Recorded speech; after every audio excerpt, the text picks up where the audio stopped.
One of these days I wanted to get you, I'd love to take you talking about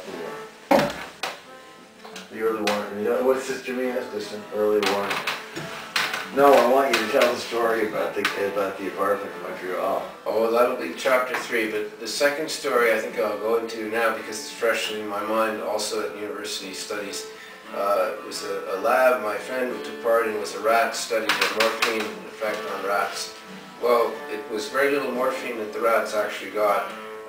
My friend would come back from the rat lab with, anywhere from half a gram to a gram of pure morphine paid by the National Research Council of Canada. And it was meant to go to the rats, but of course this individual who was studying for his PhD in psychology decided to use it intravenously.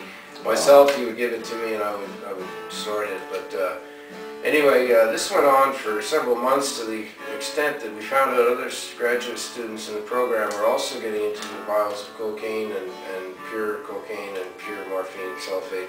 Anyhow, there was a great... What years was this? This would have been 1980, 81, 82 in Montreal. Anyhow, we were put through sort of a maze ourselves, much like the rats were in the rat maze, because we could find the combination, or my friend would find the combination to the drug safe, and he would be allowed to take a certain portion out. Of course, there was everyone else dipping into it there. It's amazing that any rats got any... Anyhow, we began to feel we were part of the experiment. I followed him into one lab one time, and we were rooting around in some jars of stuff that we hoped was the right stuff. We could have stumbled on something we didn't want to be ingesting. Anyhow, my friend ended up dying. He died after getting his PhD. He was in New York, and from drugs? Well, possibly, yeah. He was a strange individual. Anyway, we think he committed suicide. But anyhow, that was the end of him, and the basic maze we were put through, eventually they caught on when they noticed the drug supply was dwindling quicker than the rats were supposed to be getting their drugs, so they changed all the security on that, and that was the end of that. But it was some major...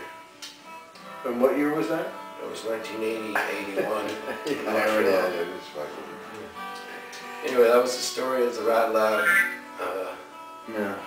Rat lab, and it's whatever. Bounty. Bounty on the rats. Yeah, well, something like that.